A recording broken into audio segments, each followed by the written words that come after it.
Students, BJT differential amplifier के चारों ही configurations को हम अच्छे से पढ़ चुके हैं। लास्ट क्लास में मैंने आपको एक होमवर्क प्रॉब्लम दिया था, एक न्यूमेरिकल दिया था डिफरेंशियल एम्पलीफायर का। आज हम उस न्यूमेरिकल को डिस्कस करने वाले हैं। So without further delay let's start.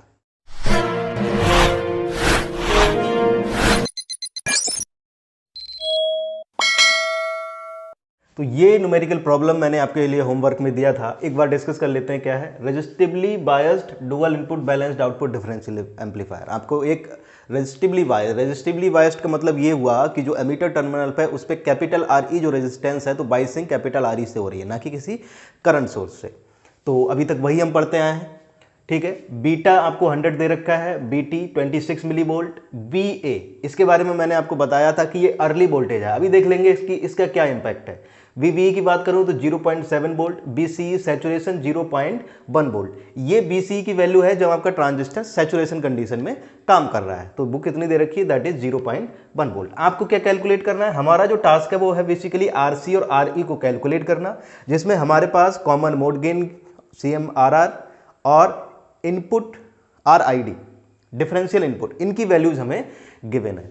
तो देखिए किस तरीके से हम इसे सॉल्व करेंगे, क्या हमारा एक राइट अप्रोच होना चाहिए। तो देखिएगा, जब भी हम किसी क्वेश्चन को सॉल्व करते हैं, वो चाहे डिफरेंशियल एम्पलीफायर का या फिर अदर किसी टॉपिक का, तो हमारा जो पहला टारगेट होना चाहिए कि हम क्वेश्चन को अच्छे से डिस्कस करें, क्योंकि क्वेश्चन में ही सब कुछ लिखा होता है। वो बताता है कि आपको किन किन रास्तों के थ्रू जाकर आप अपना जो आंसर है वो फाइंड कर सकते हैं। तो देखिएगा, आपको बीटा गिवन है, ओके, 100 वैल्यू आपको गिवन है। बीटी गिवन है, दैट इज 26 मिली वोल्ट। देखिएगा, कुछ जो आपके पास वैल्यूज गिवन होती हैं, तो सबसे पहले तो क्वेश्चन में ये होता है, जो डिजाइनर होता है, जो क्वेश्चन को डिजाइन करता है, तो वो एक दो इंफॉर्मेशन ऐसी भी दे सकता है जो सिर्फ इंफॉर्मेशन देने के लिए होती है, लेकिन जरूरी नहीं है कि आप उस हर इंफॉर्मेशन का यूज करें।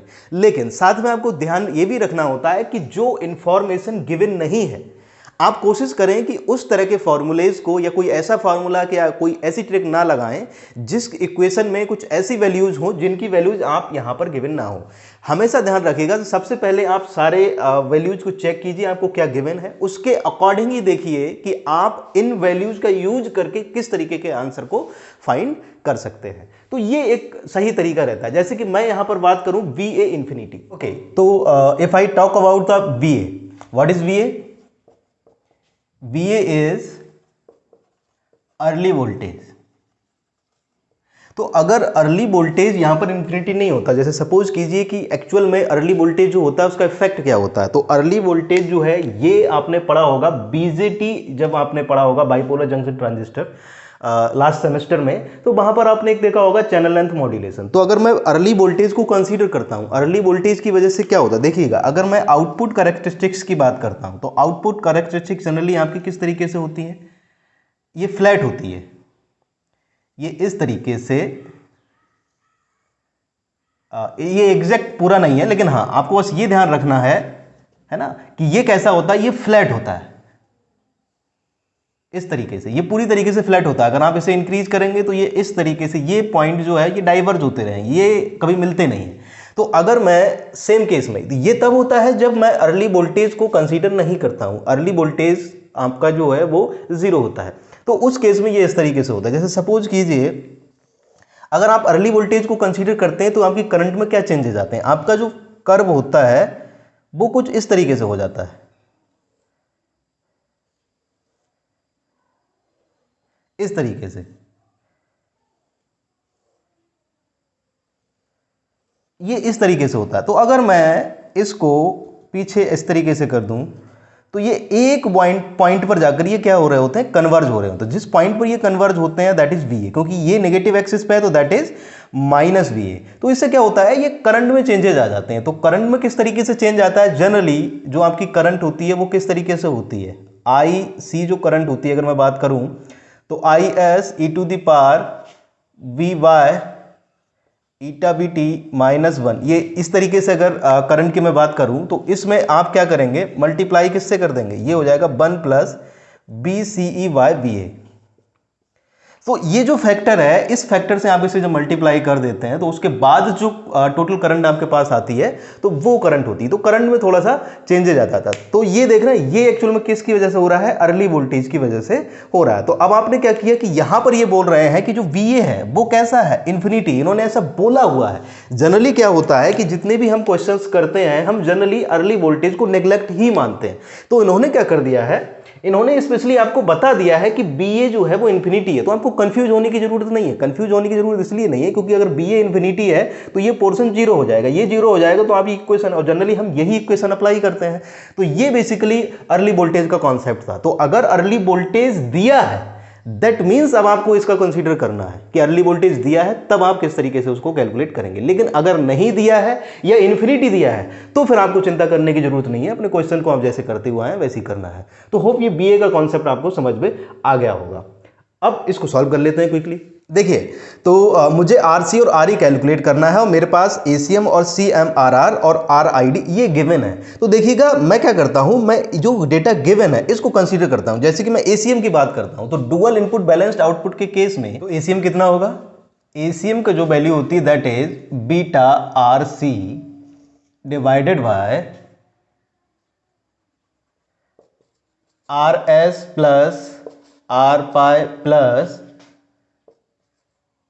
RE1 plus beta and 2 times.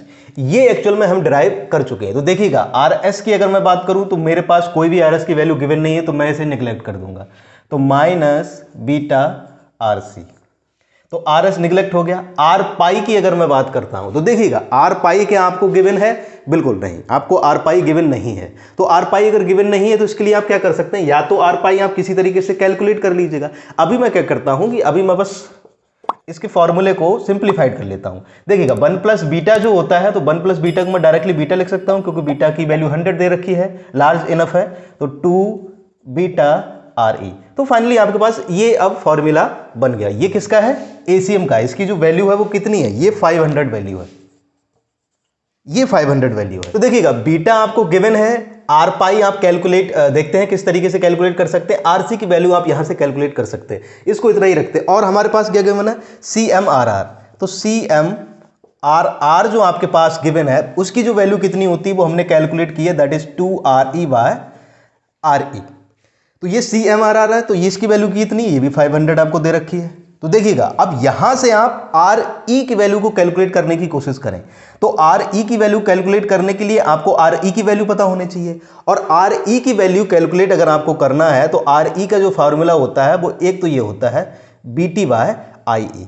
तो एक तो सिंपल तरीका ये है कि अगर आप BT अप्लाई करते हैं उसके बाद IE अप्लाई करते हैं तो आप RE की वैल्यू कैलकुलेट कर सकते हैं। लेकिन क्या आपको IE की वैल्यू पता है, नहीं पता है। तो जब आपको IE की वैल्यू अगर नहीं पता है तो आप इस फॉर्मूले को अवॉइड करें। तो अब दूसरा तरीका क्या हो सकता है RE कैलकुलेट करने का, जो RE की वैल्यू होती है उसे मैं 1/GM भी लिख सकता हूं। और जो GM होता है, GM को मैं क्या लिखता हूं, that is beta by R पाई। आपको बीटा गिवन है, आप R पाई कैसे कैलकुलेट कर सकते हैं, देखिएगा इसको मैं क्या लिख सकता हूं, इसको मैं लिख सकता हूं 1/RE। तो देखिएगा यहां से कुछ कॉम्बिनेशन बन सकता है जहां से मैं वैल्यू को कैलकुलेट कर सकता हूं। तो देखिएगा ये इक्वेशंस आपके पास आ गई, एक तो ये आ गया, ये है आपके पास, एक ये है आपके पास, और GM की वैल्यू आपके पास ये है। ये इक्वेशंस आ गई। अभी भी आपको किसी ना किसी एक की वैल्यू चाहिए होगी। तो हमारे पास देख रहे हैं, हमारे पास तीसरा एक कंसेप्ट और है। तो तीसरा क्या, RID आपको गिवन है। तो RID की अगर मैं बात करता हूं डुअल इनपुट बैलेंस्ड आउटपुट के केस में, तो ये इसकी वैल्यू कितनी होती है, 2 टाइम्स ये होता है R पाई प्लस RS। ये वैल्यू हमने कैलकुलेट किया था।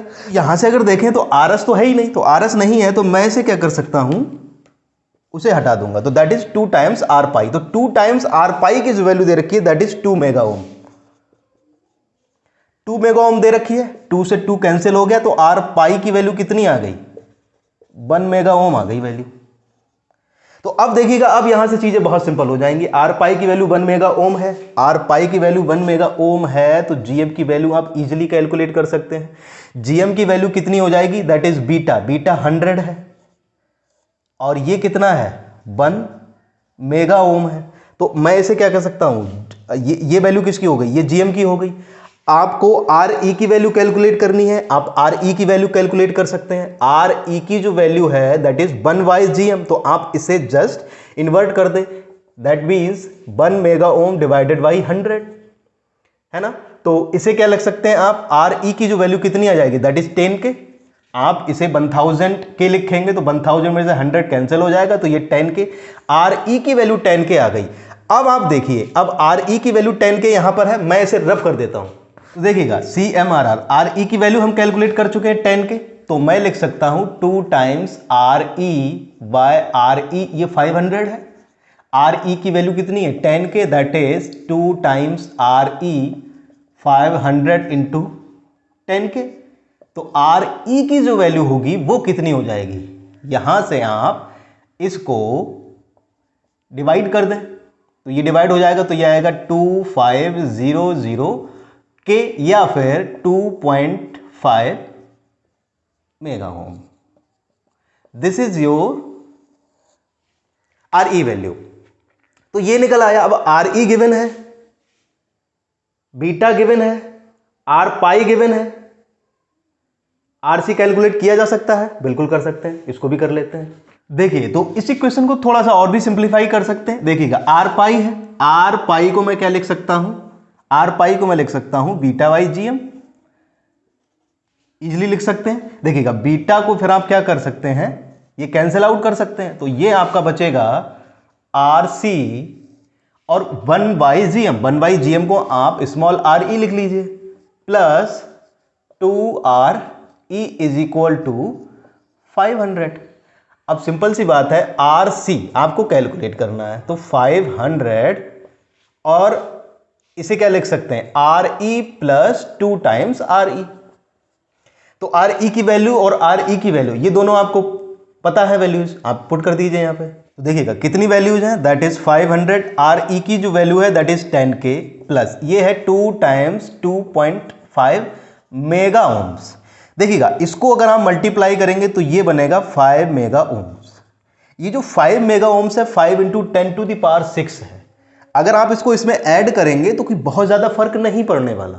तो मैं क्या कर सकता हूं, आप इसको ऐड करिएगा, आप इसको के में चेंज कीजिए, उसके बाद वैल्यू कीजिए, उसके बाद मेगा में कन्वर्ट कीजिएगा, तो पॉइंट समथिंग का फर्क आएगा, ज्यादा चेंजेस नहीं आएंगे। तो ये मेगा के कंपैरिजन में हम इसे रिमूव कर सकते हैं। अगर मैं इसे हटा दूंगा तो ये कितना होगा, that is 500 into 5 mega ohm, तो this is your 2500 mega ohms. ये कुछ बहुत बड़ी वैल्यू आ रही है, अगर आपसे देखें तो ये इतनी लार्ज वैल्यू का होगा। नो प्रॉब्लम, हमें जिस तरीके से हमारे स्पेसिफिकेशंस दे रखे थे हमने उसके अकॉर्डिंग इसको सॉल्व कर लिया। तो बेसिकली जो आर सी की वैल्यू आई वो इतनी आई, आर ई की जो वैल्यू आई वो आपको 2.5 मेगा ओम्स। तो आर सी और आर ई की वैल्यू अब आपको इजीली यहाँ पे कैलकुलेट हो गई। सपोज कीजिए इसमें एक चेंज और मैं कर देता, मैं ये कर देता कि अगर आपको एडी की वैल्यू गिवन होती, जैसे सपोज कीजिए मैं 500 ही ले लेता हूँ कि एडी की वैल्यू, अब अगर आपको 500 गिवन है तो एडी का जो फार्मूला होता है वो होता है R C by R E.